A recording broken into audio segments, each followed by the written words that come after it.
출애굽기 52강입니다. 원망과 양식이라는 제목으로 본문은 출애굽기 16장 8절에서 12절까지 8절에서 12절까지 교독을 하겠습니다. 모세가 또 이르되 여호와께서 저녁에는 너희에게 고기를 주어 먹이시고 아침에는 떡으로 배불리시리니 이는 여호와께서 자기를 향하여 너희가 원망하는 그 말을 들으셨습니다. 우리가 누구냐? 너희의 원망은 우리를 향하여 함이 아니요 여호와를 향하여 함이로다. 모세가 또 아론에게 이르되 이스라엘 자손의 온 회중에게 말하기를 여호와께 가까이 나아오라. 여호와께서 너희의 원망함을 들으셨느니라 하라. 아론이 이스라엘 자손의 온 회중에게 말하며 그들이 광야를 바라보니 여호와의 영광이 구름 속에 나타나더라. 여호와께서 모세에게 말하라 이르시되 다같이 내가 이스라엘 자손의 원망함을 들었노라. 그들에게 말하여 이르기를 너희가 해질 때에는 고기를 먹고 아침에는 떡으로 배부르리니 내가 여호와 너희 하나님인 줄 알리라 하라 하시니라. 아멘. 이 본문을 가지고 보통 교회에서 이제 교훈적인 설교를 하죠. 교훈적인 설교를 하려고 하면 어떤 교훈을 끌어낼 수 있느냐 하면 원망하지 말자, 감사하자 뭐 이런 내용으로 설교를 할 수밖에 없어요. 이 본문을 가지고 가면. 근데 정작 그런 설교를 지금 광야에 있는 이스라엘 자손들에게 가가지고 당사자들한테 하면 어떻겠습니까? 반응이 잘못하면 맞아 죽겠죠. 제가 이걸 몇 번을 읽어봐도 원망을 안 할 수가 없어요. 아니 뭐 한 달 동안 양식을 안 주시고 대책도 없이 이렇게 말할 수 있죠. 출애굽을 시켜준 거는 감사할 일이 아니냐. 맞죠?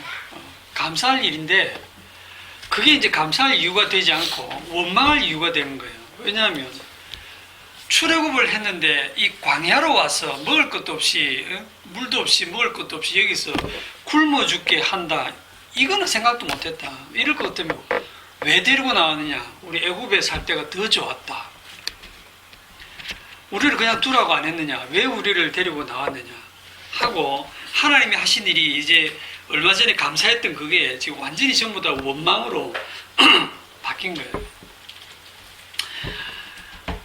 우리가 누군가에게 원망을 듣는다는 게 상당히 불편하잖아, 그죠? 그래서 이게 좀 이해가 안 돼요. 하나님께서 왜 원망을 꼭 들으시고 양식을 주시는가? 세상에 어떤 부모가 자식이 배고프면 미리미리 알아서 챙겨서 밥을 먹이지, 원망이 터져 나올 때까지 굶겼다가 내가 이제 너의 원망의 말을 듣고 양식을 준다고 그렇게 줄 사람은 없거든요. 지난주에도 말씀을 드렸지만 이 본문에서 계속 반복되고 있는 얘기가 뭐냐면 저녁에는 고기를 주고 아침에 떡으로 배불리 먹이리니 이는 여호와께서 자기를 향하여 너희가 원망하는 그 말을 들으셨습니다. 이게 지금 계속 반복되고 있어요. 너희가 원망하는 말을 들으시고 양식을 주신다. 이게 저는 어려워서 계속 이걸 묵상을 했거든요. 그러니까 원망하고 양식하고가 이게 한 세트로 연결이 되어 있는 것 같아요. 그래서 제목을 오늘 원망과 양식으로 그렇게 정했습니다. 문장 구조가 원망 안 했으면 양식을 안 줬을 것처럼 그렇게 되어 있잖아요. 그래서 이 원망과 양식이 어떻게 연결이 되는가 하는 것을 오늘 내용으로 하겠습니다. 그런데 여기서 이제 잠깐 그걸 알아보기 전에 우리가 보통 원망을 누구에게 하느냐를 좀 분명하게 할게요. 여기 계신 분 중에 하나님께 직접 대놓고 원망해 보신 분 있습니까? 혹시 있으세요? 많이 하잖아요. 많이 해요. 강심장이신데.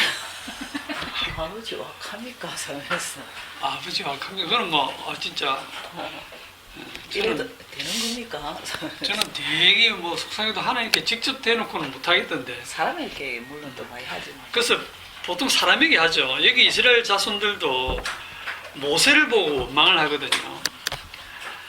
그런데 모세가 뭐라고 하느냐면 우리가 누구냐? 너희의 원망은 우리를 향하여 함이 아니요 여호와를 향하여 함이로다. 즉 우리가 누군데 우리가 무슨 재주로 너희들을 출애굽시켰겠냐? 그 많은 기적을 통해서 하나님이 여호와 하나님이 너희를 출애굽시킨 게 아니냐?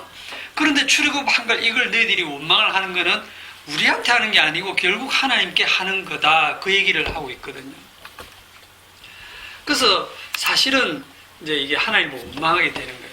근데 우리들도 보면 우리의 삶 속에서 수많은 원망의 말을 쏟아내고 있는데 이 원망이라는 게 언제 나오느냐 하면 자기가 기대하거나 바랬던 그 바램대로 일이 돌아가지 않을 때 다른 사람을 탓하거나 불평하거나 미워하는 그런 감정을 원망이라고 하잖아요.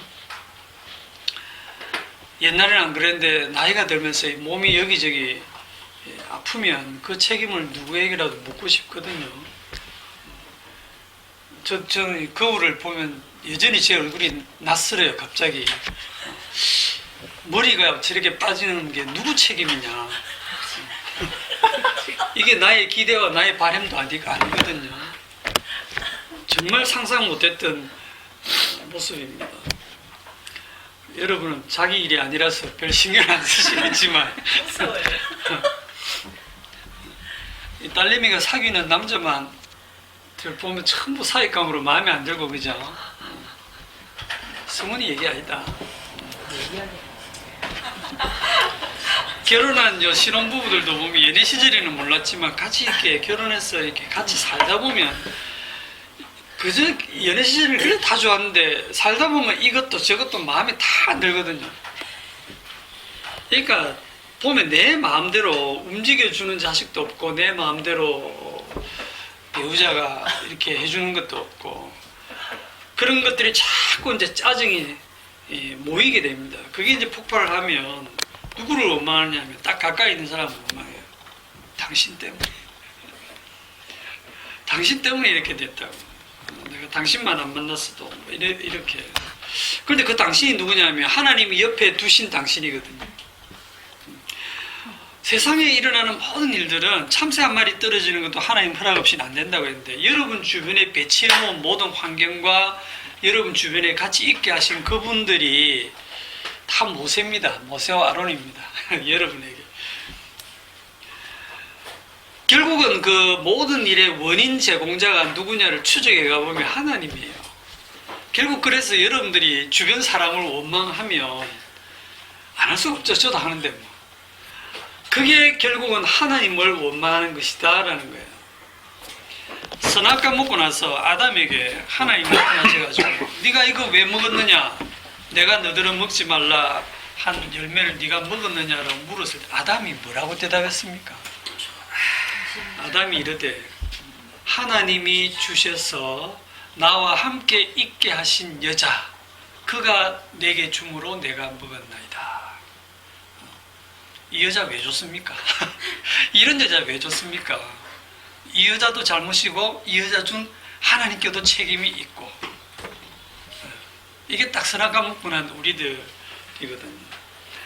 아담의 말씀이 완전히 뼈가 있죠. 그죠? 그전에는 처음에 하나님 여자를 만들어 할 때는 이는 내 뼈 중에 뼈요 살 중에 살이다. 야, 네가 바로 나다. 이렇게 할 정도로 감탄을 하고 좋아해놓고는 일이 터지니까 여자 책임, 하나님 책임 이렇게. 그래서 우리들의 원망은 결국은 하나님께 대한 원망이다. 여러분들이 삶 속에서 일어나는 짜증, 불평, 뭐 일이 제대로 안 돼갖고 뭐 원망하는 그 모든 것들이 결국은요 하나님께로 다 돌아가는 원망이 된다고 하는 사실입니다. 그거를 지금 광야에서 하나님께서 굉장히 단순화시켜가지고 이스라엘 백성들이 원망하는 자리로 딱 데려가신 거예요. 그런데 아까 원망이 왜 나온다 했죠? 내 기대와 내 바람대로 안 될 때 세상이 그런데 왜 세상 만사가 여러분들의 기대와 뜻대로 돼야 됩니까? 웃음이. 그렇게 세상이 내 기대와 내 뜻대로, 내 주변 사람이든 모든 일들이 내 뜻대로 돌아가야 될 이유가 한 가지라도 있습니까? 그러고 보니까 그러네. 자존심 때문에. 내 뜻대로 돌아가야 내가 기분이 좋으니까.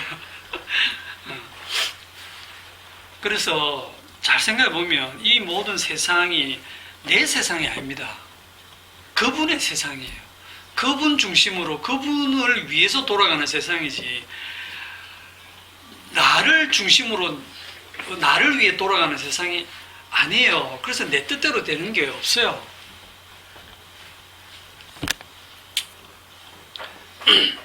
하나님께서 오늘 이스라엘 백성들을 이 광야로 데리고 가서 원망이 나오도록 만든 이유가 뭘까 하면, 오늘 제목에 있는 대로 이 원망을 끌어낸 이유는 양식이 뭐냐 하는 것을 가르치기 위해서, 양식의 의미를 분명하게 하기 위해서 원망을 끌어낸 거예요.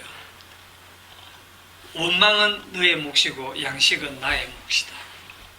자, 마태복음 20장에 한번 가봅시다.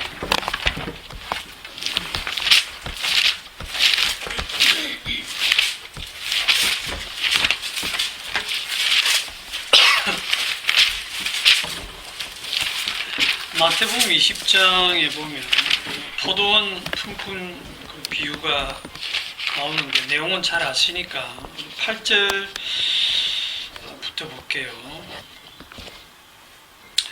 저물매 포도원 주인이 청지기에게 이르되 품꾼들을 불러 나중 온 자로부터 시작하여 먼저 온 자까지 삭슬 주라 하니, 제 11세에 온 자들이 와서 한 데나리온씩을 받거늘 먼저 온 자들이 더 받을 줄 알았더니 그들도 한 데나리온씩 받는지라. 받은 후에 집주인을 원망하여 이르되, 여기 원망 나오죠. 나중에 온 이 사람들은 1시간밖에 일하지 아니하였거늘 그들을 종일 수고하며 더위를 견딘 우리와 같게 하였나이다. 주인이 그 중에 한 사람에게 대답하여 이르되, 친구여, 내가 네게 잘못한 것이 없노라. 네가 나와 한 데나리온의 약속을 하지 아니하였느냐? 네 것이나 가지고 가라. 나중 온 이 사람에게 너와 같이 주는 것이 내 뜻이니라. 내 것을 가지고 내 뜻대로 할 것이 아니냐? 내가 선함으로 네가 나를 악하게 보느냐? 이와 같이 나중된 자로서 먼저 되고 먼저 된 자로서 나중되리라. 요게 20장 1절에 보면, 천국은 마치 품꾼을 얻어 포도원에 들여보내려고 이른 아침에 나간 집주인과 같으니 라고, 천국 비유로서 천국은 이런 곳이다라는 걸 설명하는 내용인데, 새벽에 우리나라 시간으로 새벽 6시에 나가고, 그 다음에 9시에 나가고, 뭐 12시에 나가고, 3시에, 오후 3시에 나가고, 오후 5시에 나가고, 오후 6시가 되면 이제 하루 일과 끝나는 시간이잖아요. 집주인, 이 포도원 주인이 나가보니까 일이 없어서 놀고 섰는 사람들이 있는 거예요. 하루 벌어 하루 먹고 사는 그 일꾼들이 있는데, 주인이 부르지 않으면 그 사람들이 일을 할 수 없는 사람들. 그래서 9시에 불러서 한 데나리온 줄게 약속을 한 거예요. 그 다음에 또 나가보니까 또 9시에도 있어갖고, 그 다음에 12시에도 있고, 오후 3시가 돼도 또 놀고 있으니까 불렀어요. 오후 5시 이제 마감 1시간 전에도 보니까 놀고 쓰는 사람이 있어서 들어와서 일을 해라.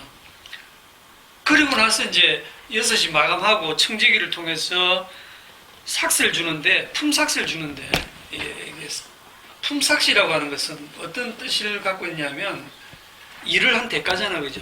일을 한 대가를 이제 주는데, 딱 이 주인이 뭐라고 하냐면, 나중 온 자로부터 시작해서 먼저 온 자까지 삭스를 주라, 이렇게 얘기하고 있어요. 이게 지금 문제를 일으키는 거예요. 나중 온 자, 5시 온 자는 1시간밖에 일을 안 했거든요. 이 사람한테 한 데나리온을 딱 주는 겁니다. 이걸 받고 너무 좋아하니까, 이 앞에 일찍 온 사람들이 딱 보니까, 1시간 일했는데 한 데나리온 줄. 우리는 지금 도대체 몇 시간 일하는 거야? 하루 종일 일을 했으니까 상당히 많이 주겠구나라고 이제 기대를 하는 거예요. 그런데 한 데나리온씩 다 다 똑같이 줘버리는 거예요. 여기에서 원망이 이제 터져나오는 겁니다. 받은 후에 집주인을 원망하여 이르되, 아니 나중온 이 사람들을, 1시간밖에 일을 안 하는 이 사람들을 종일 땀 흘리고 수고하고 더위를 견딘 우리와 어떻게 똑같이 취급합니까? 하고 원망을 하는 거예요. 우리들 상식으로 원망할 만하잖아, 그죠? 근데 집주인이 내가 너한테 한 대나리 약속하지 않았냐? 네가 가지고 가라. 내 것을 가지고 내 뜻대로 할게 하느냐? 내가 선함으로 네가 나를 악하다고 하느냐? 이게 뭐냐면, 이게 품삯이라고 돼 있죠. 품삯이 아니고, 이거는 일을 한 대가고, 이 품삯이 아니라 그 천국은 은혜로 주어진다는 거예요. 그저 주어지는 거예요. 일을 한 대가로 주어지는 게 아니고, 이 주인이 그 뭐 포도원에 일이 필요한 게 아니라 이 사람들에게 주기 위해서 그냥 불러들인 거예요.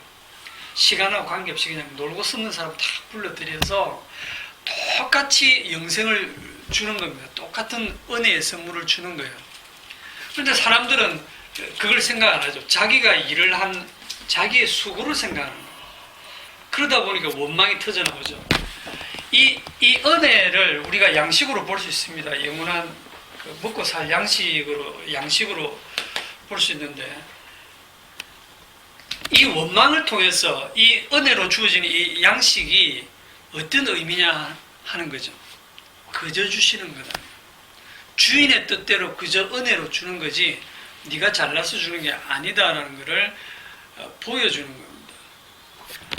요 본문을 가지고 이 출애굽기 16장 오늘 본문을 보면 왜 원망이 나오도록 이를 조치를 하시는지 생각해보면 이 집주인이 원망 안 들으려면 어찌하면 되냐면 제일 앞에 온 사람부터 1데나리오씩 줘서 돌려보내버리면 아무 일 없겠죠, 그죠? 집주인이 원망 들을 일이 없잖아요. 그런데 원망을 들으려고 지금 거꾸로 이렇게 줘. 그러면 원망을 막 그렇게 듣고 싶어서 이렇게 했겠어요? 이 지금 주는 이 데나리온이 품삯이 아니라 주인의 은혜로 주는 것이다라고 하는 거를, 그 의미를 드러내기 위해서 그렇게 주시는 겁니다. 자, 이제 좀 더 깊이 들어가서 우리가 하는 이 모든 원망이 최종적으로 만들어내는 결과가 뭡니까? 우리의 원망의 결과가, 우리가 원망한 우리의 이 원망의 최종 결과가 뭐가 되느냐 하면 좀 확 뛰어넘는데 하나님의 아들의 죽음입니다. 우리의 원망으로 인해서 하나님의 아들이 죽는 결과를 만들어냅니다. 제가 그 전 강의에서도 말씀드린 적이 있는데, 유월절과 그 다음에 홍해 바다와 그리고 광야 약속의 땅으로 가는 이 모든 여정 밑에 쫙 깔고 있는 게 있댔죠. 피. 그렇죠. 기억력 좋으시네. 어린 양의 피, 어린 양의 희생, 이게 출애굽 과정에서 유월절 날 밤에 재앙이 넘어간 거, 홍해를 마른 땅처럼 지나간 거, 광야 40년 동안 의복이 헤어지지 아니하고 40년간 만나를 먹고 지낸 거, 그리고 약속의 땅에 결국 들어간 거, 요 모든 과정에 쫙 깔고 있는 게 어린 양의 피입니다. 그런데 이게 한번 어린 양의 피라는 게 6월절 밤에 하루 반짝하는 이벤트가 아니에요. 주님은 이걸 계속 설명하고 싶은 거예요. 그런데 사람들은 이거 쉽게 넘어가버립니다. 쉽게 잊어버려요. 주님은 어린 양의 피가 왜 필요했는가를 계속 그 후에 지금 설명하고 계신 거예요. 오늘 본문도 그 내용이거든요. 어린 양의 피의 의미를 드러내는 겁니다. 그래서 너희들이 원망하는 그 원망으로 어린 양이 죽었다는 거예요. 자, 제가 이래 얘기하면 시간 순서가 안 맞죠. 어린 양 그 앞에 죽었고 원망은 지금 광야에 나와서 뒤에 했는데요. 요한복음 8장 44절.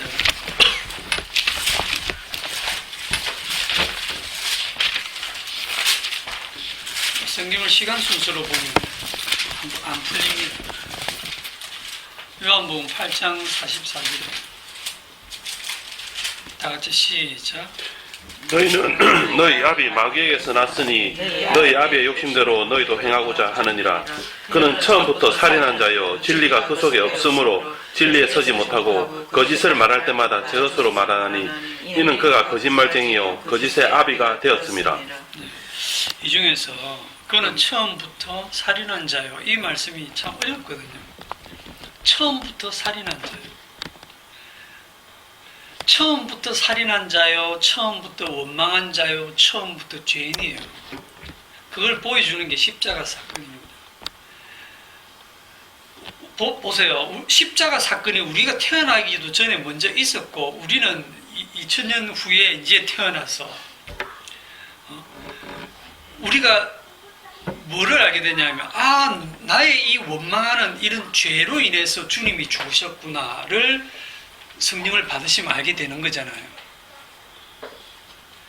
너희들은 하나님의 아들을 죽이는 마귀에게서 난 자식들이다. 아직 원망 안 했다고 원망 안 하는 자가 아니고, 아직 태어나지도 않았지만 태어날 그 애가 원망하는 자고 살인하는 자고 미워하는 자고 우상 숭배하는 자고, 그렇게 되는 게 성경이 증거하고 있는 내용입니다. 그래서 어린 양의 희생이 먼저 딱 사건이 있고, 그 다음에 그 어린 양이 왜 희생되었느냐를 광야로 데리고 나가서 이스라엘 백성들의 삶 속에서 다 보여주는 거예요. 너희들의 이 원망으로 어린 양이 희생이 된 거다. 우리들의 원망으로 인해서 하나님의 아들 되신 예수님이 죽으시고, 죽으신 그분이 생명의 양식이 되어서 원망하고 살인한 자들을 용서하고 다시 살려내는 영원한 양식, 영생의 양식이 되신 거예요. 이것이 내가 하늘에서 양식을 내린다, 이는 너희가 나를 원망하였기 때문이다, 이 말씀의 뜻입니다. 사도행전 2장 36절에 보시면,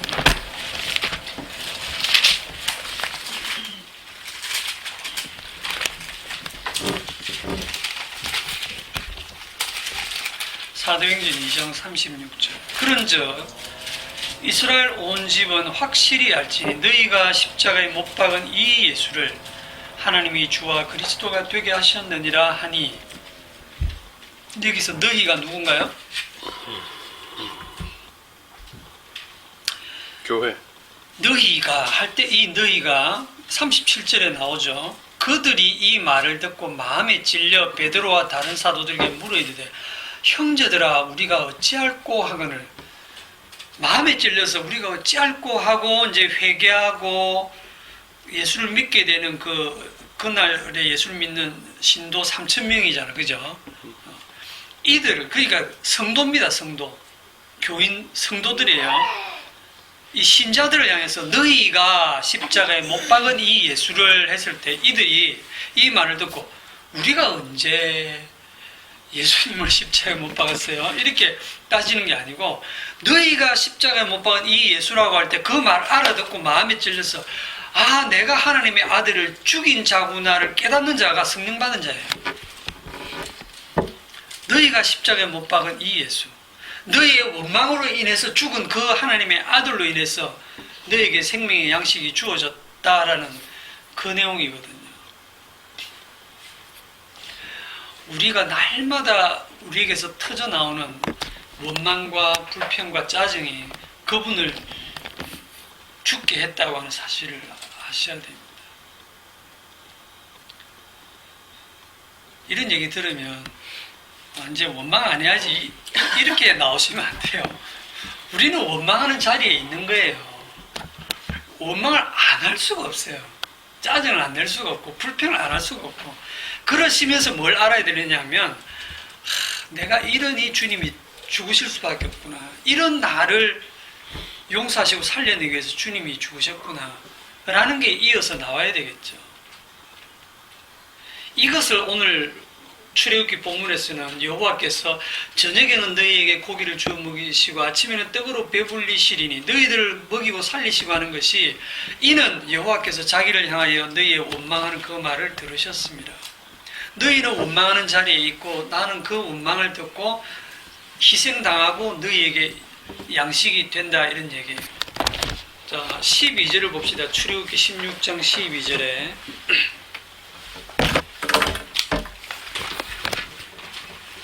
내가 이스라엘 자손의 원망함을 들었노라. 그들에게 말하여 이르기를 너희가 해질 때에는 고기를 먹고 아침에는 떡으로 배부르리니 내가 여호와 너희의 하나님인 줄 알리라 하라. 여기 뭐라고 나옵니까? 내가 여호와 너희의 하나님인 줄 알리라. 내가 여호와 너희의 하나님. 요거랑 뭐가 딱 대조되느냐면 출애굽기 14장 4절에 보면 내가 바로의 마음을 완악하게 한즉 바로가 그들의 뒤를 따르니 내가 그와 그의 온 군대로 말미암아 영광을 얻어 애굽 사람들이 나를 여호와인 줄 알게 하리라. 애굽 사람들은 여호와인 줄 알게 하고 지금 이스라엘 사람들에게는 뭐를 알게 해요? 내가 너희의 하나님인 줄 알게 하리라. 그 차이가 있습니다. 엄청난 차이죠. 내가 너희의 하나님이다. 내가 너희의 하나님이다 라고 하면 이걸 또 다르게 하면 너희는 내 백성이다 이 말이죠. 그들은 내 백성이 되고 나는 그들의 하나님이 되리라 이 말씀이 성경에 계속 반복에 나오잖아요. 그죠? 뒤에 그들은 내 백성이 되고 나는 그들의 하나님이 되리라. 어떤 식으로? 오늘 식으로 하면 너희는 원망하고 나는 그 원망 때문에 희생되었어.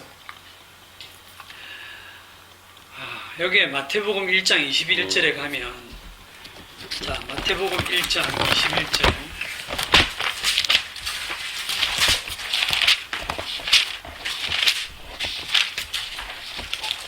다 같이 시작.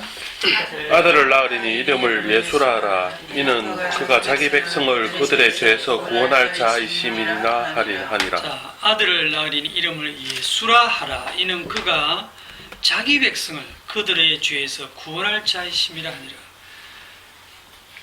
자기 백성을 어디서 구해요? 그들의 죄에서 구원한다 하는데 이 죄가 뭡니까? 이 죄가 원죄, 자범죄. 갑자기 이제 원죄, 자범죄 하니까 이게 신학에서 다 다루는 말들인데 원죄는 아담이 지은 죄고 자범죄는 이제 우리가 지은 죄고 이렇게 구분하는데 정말 웃기는 얘기예요. 원죄는 십자가로 해결하고 자범죄는 이제 자기가 계속 회개해서 해결하고. 이 자범죄라는 말 자체가 말이 안 되는 게 마치 자기가 자유의지가 있어가지고 자기 뜻대로 자기가 죄를 지을 수 있다는 생각을 한 것 같아요. 자범죄라는 말이 그걸 내포하고 있거든요. 그러니까 그건 다르게 풀면 자기가 마음만 먹으면 죄를 안 지을 수도 있고 죄를 지을 수도 있고 의를 행할 수도 있고 안 할 수도 있다. 자기가 여전히 주체로 남아있는 거예요. 그게 죄입니다. 그게 악마적인 사고방식이에요.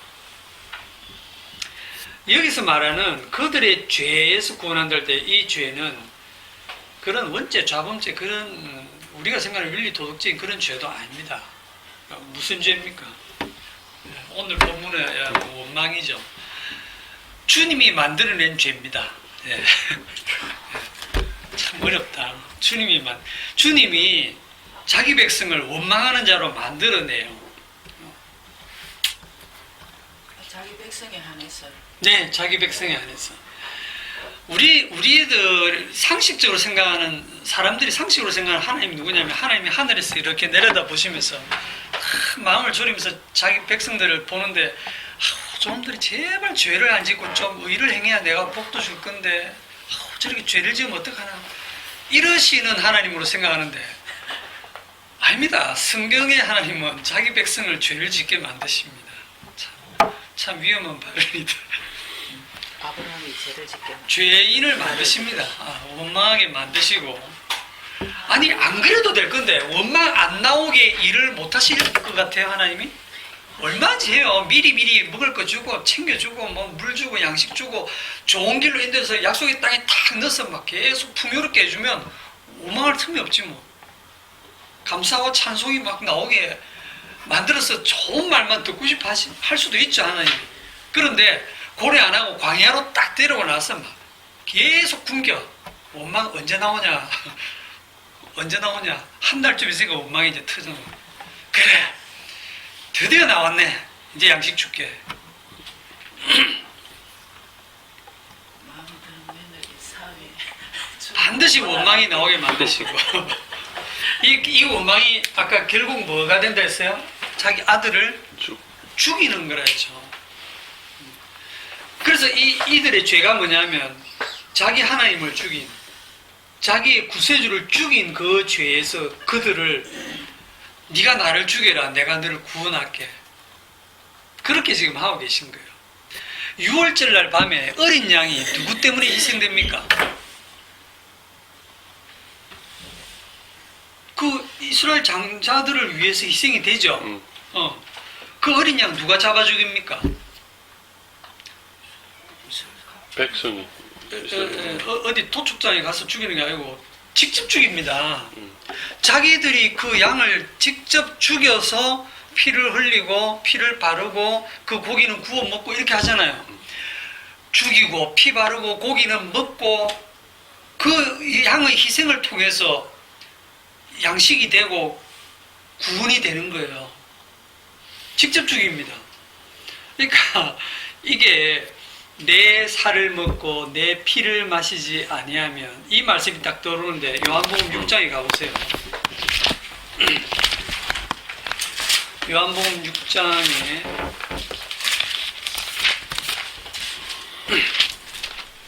53절에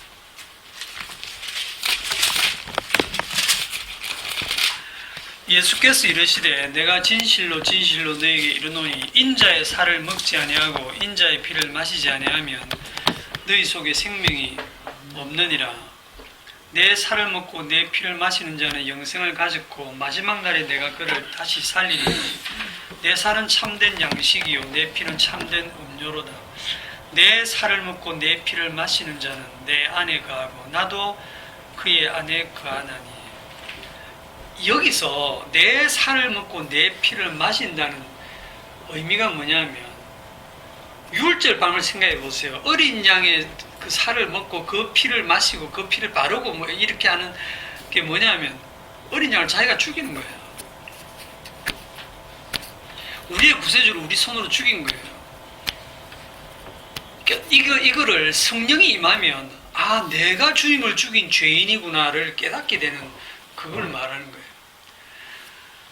내 살을 먹고 내 피를 마시지 아니하면 너에게 영생이 없다, 이 말을 듣고 아, 그럼 내가 주님 살 먹고 주님 피 마실게요, 이렇게 덤벼들면 안 되고 너희가 나를 죽인 자가 되어야 된다. 그렇게 돼야 나는 너희 하나님이 되고 너희는 내 백성이 된다는 거예요. 내가 십자가에 못 박아 죽인 그분, 필요 없다고 죽인 그분이 나를 구원하는 구주가 되셨구나 하는 그 관계를 얘기하는 게 원망과 양식입니다. 우리의 원망은 우리 주변 사람들에게 늘 쏟아내는 그 짜증과 원망과 불평은 사람들에게 하는 게 아니고 사실은 하나님께 하는 거고 하나님을 죽이는 거예요. 그런데 하나님께서 그래, 나를 죽여라, 나를 죽이고 나를 먹어라, 내 살을 먹고 내 피를 마셔라, 그래서 너희들이 산다. 하늘에서 내리는 이 양식은 누가 먹을 자격이 있을까요? 죄를 한 번도 지은 적이 없고 어릴 적부터 말씀대로 살고 늘 감사와 찬송으로 살아온 자들에게는 전혀 필요가 없는 양식이에요. 이 하늘 양식은 누구에게 필요하냐? 하나님 저한테 왜 이러십니까? 왜 맨날 이런 일만 생깁니까?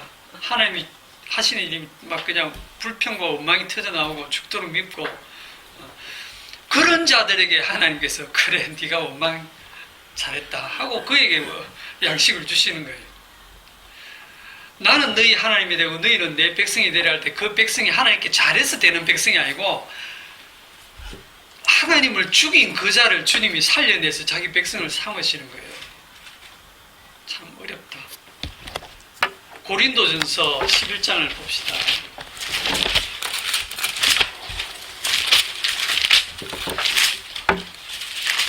고린도전서 11장 23절.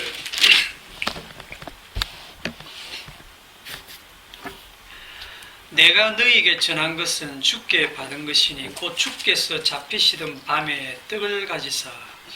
주께서 잡히시던 밤이 언제죠? 6월절 6월절 밤이죠. 딱 어린 양 잡는 그 밤입니다. 그러면 예수님이 그 밤에 잡히셔서 죽는다는 얘기는 예수님이 구약의 그 어린 양처럼 세상 죄를 지고 가는 어린 양으로 잡히시는 걸 얘기하는 거죠. 그럼 이 어린 양 누가 잡습니까? 제자들이 잡죠. 제자들이 배신하고 제자들이 저주하고 부인하고 제자들이 다 예수를 버리고 다 도망가고, 그게 예수님을 죽이는 죄입니다. 그게.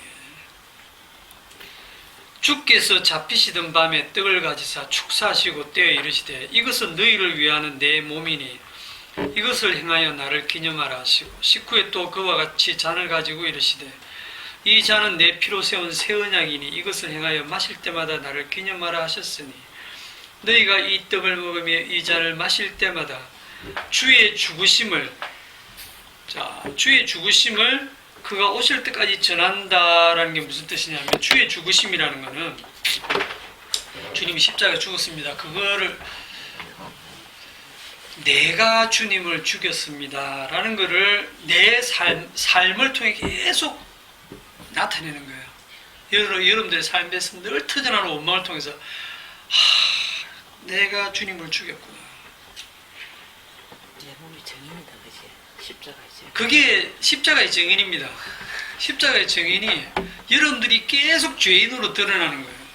원망하는 자로 드러나는 거예요.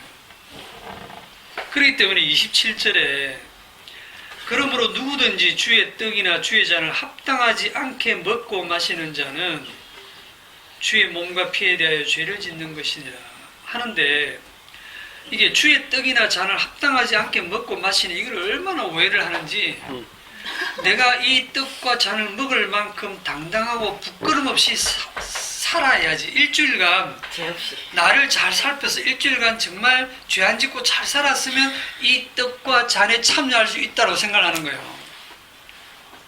그거는 주의 몸에 대해서, 피에 대해서 그게 죄를 짓는 거예요, 진짜로. 주님의 몸은 왜 주시냐면 죄 때문에 주셨거든요. 죄인이 먹을 자격이 있습니다, 여러분. 죄인이 자기를 살펴가지고 자신이 일주일 동안 죄 짓지 않고 바르게 살아와서 저는 이제 더 이상 하늘을 우러러 부끄럼도 없고 떳떳하게 저는 이 떡과 잔을 받을 수 있는 사람입니다 할 때 그 사람이 자격이 없는 사람이, 합당하지 않는 사람, 그런 생각으로 이걸 먹는 사람이 합당하지 않게 주의 떡과 잔을 먹고 마시는 겁니다. 하늘 양식을 먹을 수 있는 자격이 있는 사람이 누구냐? 죄인입니다. 죄인.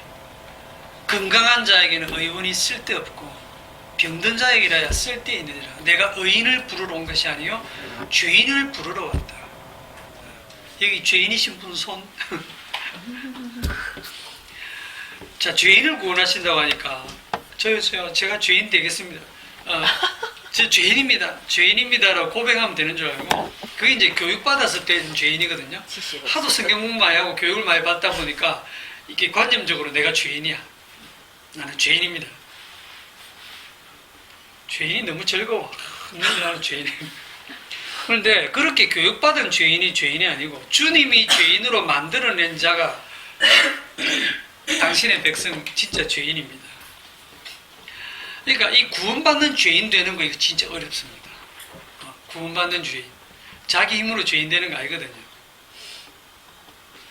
성령이 임했을 때만이 내가 사망의 몸에 매여 있다는 것을 알고 내가 죄인인 것을 그때야 압니다. 어둠이 언제 아느냐? 빛이 신 그분이 우리 속에 들어왔을 때, 내가 어둠이군요 하는 걸 알게 된 거예요. 그렇게 어둠인 걸 알게 된 자를 빛이다라고 얘기를 하는 겁니다. 우리가 빛의 삶을 사는 게 아니고요.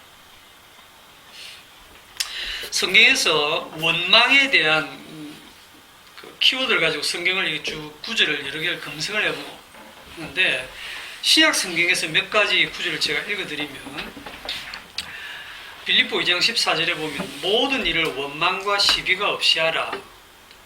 야고보 5장 9절에 형제들아 서로 원망하지 말라. 그리하여 심판을 면하리라. 보라 심판주가 문 밖에 서 계시니라. 베드로전서 4장 9절에는 서로 대접하기를 원망 없이 하고, 사도행전 6장 1절에는 그때 제자가 더 많아졌는데 헬라파 유대인들이 자기의 과부들이 매일의 구제에 빠짐으로 히브리파 사람을 원망하니, 저와 여러분들이 여기 계신 분 중에 원망하면서 살고 싶은 사람이 어디 있겠어요? 그죠? 늘 이렇게 감사하고 늘 찬양하면서 살고 싶죠. 그런데 방금 읽어드린 이런 말씀들을 듣고 문자적으로 읽고 해석을 하면 원망하지 말라로 들리잖아요. 원망하지 말고 모든 일을 원망과 시비가 없이 하라 하니까 이 말씀대로 모든 일을 원망과 시비가 없도록 이렇게 공평하게 하고 우리는 이제 그런 생각을 해서 그렇게 실천을 하려고 합니다. 더 원망을 해야지. 그 말씀의 뜻이 뭐냐면 모든 일을 원망과 시비가 없이 하라 이 말은 너희들은 모든 일을 원망과 시비가 생기도록 하고 있다 이 말입니다. 그러니까 그 말씀 하시죠. 그 말씀 하신 분이 뻘쭘하지 않아야지. 우리가 원망과 시비를 늘 해야지 주님 말씀이 되는 거죠. 이해되시죠? 예. 말씀대로 되어지는 거다 우리가. 그런데 이제 이런 신약에 나오는 이 모든 말씀들도 읽고 그대로 교훈적인 설교를 하게 되면 원망하지 말고 이렇게 감사하자. 이렇게 영국의 그 아주 유명한 설교가 찰스 스펄전 목사님, 옛날에 제가 그분 책도 많이 읽었는데 그 설교 중에 이런 게 있어요. 촛불을 보고 감사하면 전깃불을 주시고, 전깃불을 보고 감사하는 자는 태양빛을 주시고, 태양빛을 보고 감사하는 자는 천국의 빛을 보여주신다. 아멘. 감격이 되잖아, 그죠? 살맛이나. 감사하면 감사할수록 더 감사할 일을 막 주신다. 이런 설교를 들으면 세상에 어떤 사람이 그 설교도 아멘 안 하겠어요. 이거는 안 믿는 사람도 들어도 감격이 되잖아, 그죠? 감사가 안 나는데. 그런 하나님 아닙니다. 살맛이 난다 아닙니까? 그 설교 중에 설교하는 분들 중에 그런 설교 있잖아요. 감사할 일이 있을 때만 감사하는 거는 감사가 아닙니다. 감사할 조건이 아닐 때 감사가 진짜 감사합니다. 이래서 여러분들 노력 많이 했죠. 감사할 일이 아닌데 억지로 감사하려고 애를 많이 쓰고 했죠. 그거는 세상 사람들이 가르침과 다를 게 하나도 없어요. 성경이 지금 고작 그렇게 얘기하려고 이걸 기록했겠습니까? 하나님이. 그런 교훈은요, 성경보다는 다른 데 더 많습니다. 더 좋은 말이 많아요. 도덕경 이런 데 보면, 제가 찾아봤거든요. 도덕경 해설하는 어떤 글 중에 보니까,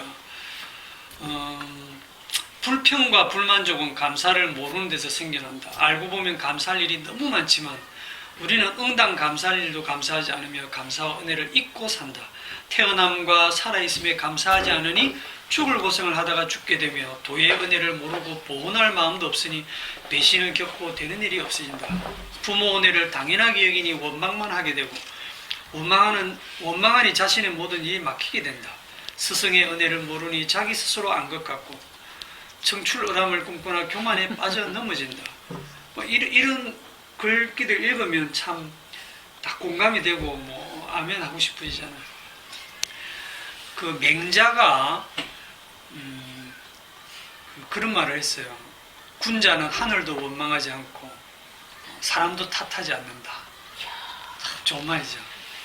그런데 이 맹자가 이제 그 재선 왕으로부터 냉대를 받아서 이제 어쩔 수 없이 제 나라를 떠날 때 그의 제자가 이제 걱정스럽게 말했어요. 선생님, 안색이 몹시 언짢아 보입니다. 선생님은 저번에 그런 말씀 하셨잖아요. 군자는 하늘을 원망하지도 않고 상대의 허물을 탓하지도 않는다 했는데 아무런 원망도 없는데 무슨 일로 그러십니까? 이렇게 했을 때 명자가 뭐라고 대답했냐 하면 그때는 그때고 지금은 지금이다. 맹담이다. 야, 이게 영화 제목 그때는 맞고 지금은 틀리다. 그거 같아요. 제가 들어보니까. 그때는 그때고 지금은 지금이다. 천하를 바로잡을 다스릴 때가 지금 바로 지금인데 나를 버리면 또 누가 있느냐. 이제 제 나라에서 기회를 잃었으니 다른 나라에서도 기회는 없을 것이다. 그러니 내가 기분이 좋을 리가 있느냐. 이렇게 이제 맹자가 대답했답니다. 자, 고린도전서 10장으로 가봅시다. 그때 지금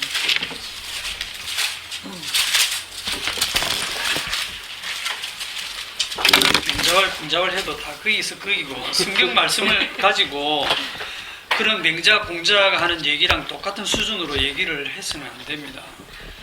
고린도전서 10장에 역시 원망에 대해서 굉장히 오해되는 말씀 저번에 한번 말씀드린 것 같은데 봅시다. 고린도전서 10장 형제들아 나는 너희가 알지 못하기를 원하지 아니하노니 우리 조상들이 다 구름 아래 있고 바다 가운데로 지나며 모세에게 속하여 다 구름과 바다에서 세례를 받고 다 같은 신령한 음식을 먹으며 다 같은 신령한 음료를 마셨으니 이는 그들을 따르는 신령한 반석으로부터 마셨음에 그 반석은 곧 그리스도시라. 그러나 그들의 다수를 하나님이 기뻐하지 아니하셨으므로 그들이 광야에서 멸망받았느니라. 이러한 일은 우리의 본보기가 되어 우리로 하여금 그들이 악을 절개한 것 같이 절개하는 자가 되지 않게 하려 함이니 그들 가운데 어떤 사람들과 같이 너희는 우상 숭배하는 자가 되지 말라. 기록된 바 백성이 앉아서 먹고 마시며 일어나서 뛰는 다음과 같으니라. 그들 중에 어떤 사람들이 음행하다가 하루에 23,000명이 죽었나니 우리는 그들과 같이 음행하지 말자. 그들 가운데 어떤 사람들이 주를 시험하다가 뱀에게 멸망하였나니 우리는 그들과 같이 시험하지 말자. 그들 가운데 어떤 사람들이 원망하다가 멸망시키는 자들에게 멸망하였나니 너희는 그들과 같이 원망하지 말라. 그들에게 일어난 이런 일들은 본보기가 되고 또한 말세를 만난 우리를 깨우치기 위하여 기록되었느니라. 대박이. 예, 이 말씀 읽고 설교를 한다고 하면 이걸 읽고 우상숭배합시다, 음행합시다, 주를 시험합시다, 원망합시다 이렇게 할 사람 없죠. 다 옛날 그 본보기로 시범 케이스로 지금 광야에서 이스라엘 백성들이 원망하다가 음행하다가 우상숭배하다가 주님을 시험하다가 이렇게 멸망당했으니 성도 여러분은 그렇게 살지 마시고 아멘 나오죠. 예. 감사하는 자가 되고 주님을 시험하지 말고 더 믿음에 굳게 서시고 설교하면 뭐 아멘하고 감사하고 다 공감이 되잖아요. 그죠? 성경이 얼마나 어려운데요. 고려 해석해라고 딱 요래 기록되어 있습니다. 예.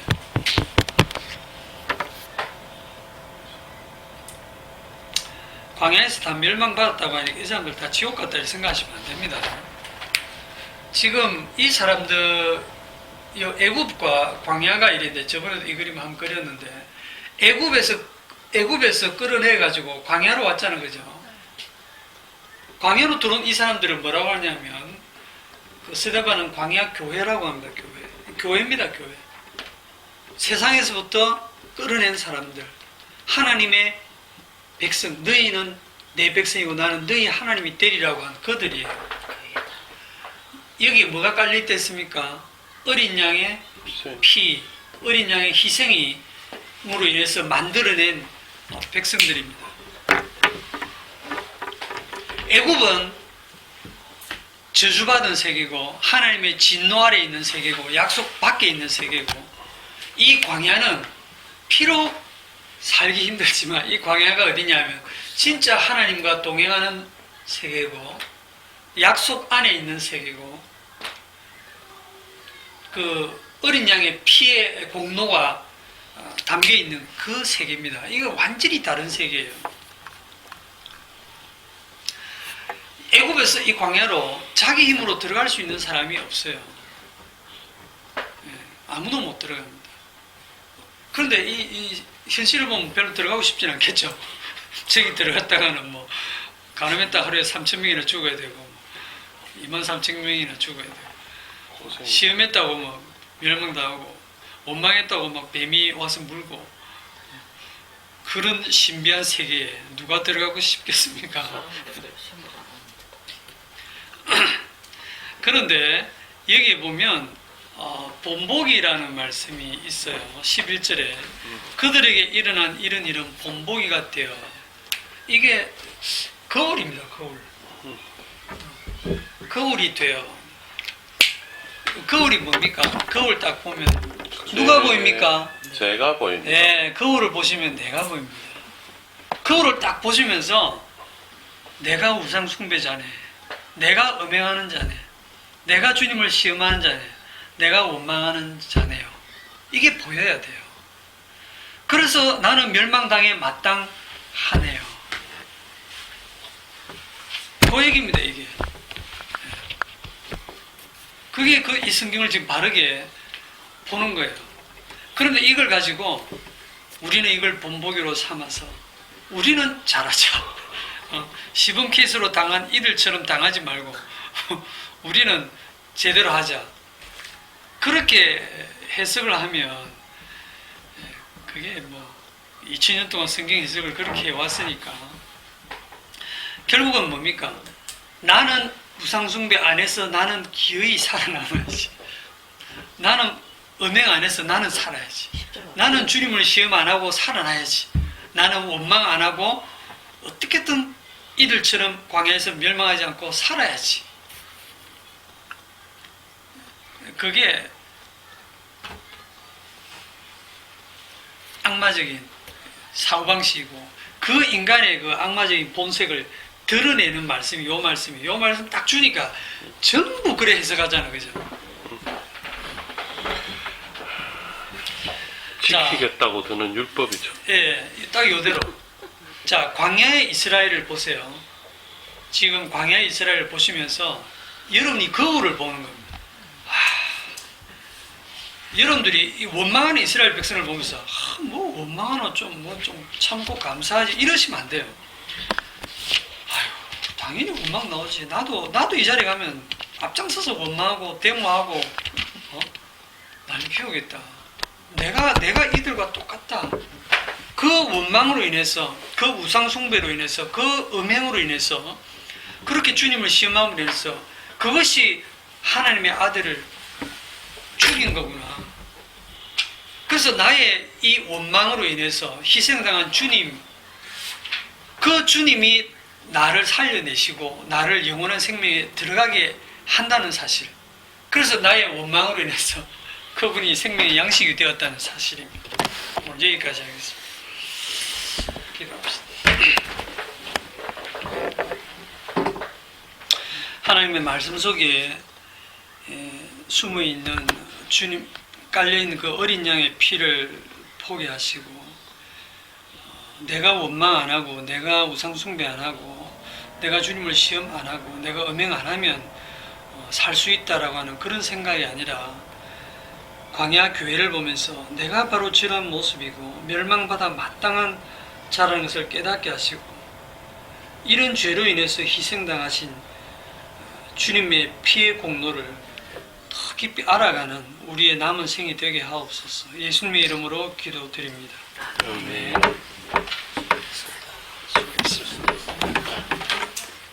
저는 불의한 청지기도 생각나더라고요. 예. 불의한 거 칭찬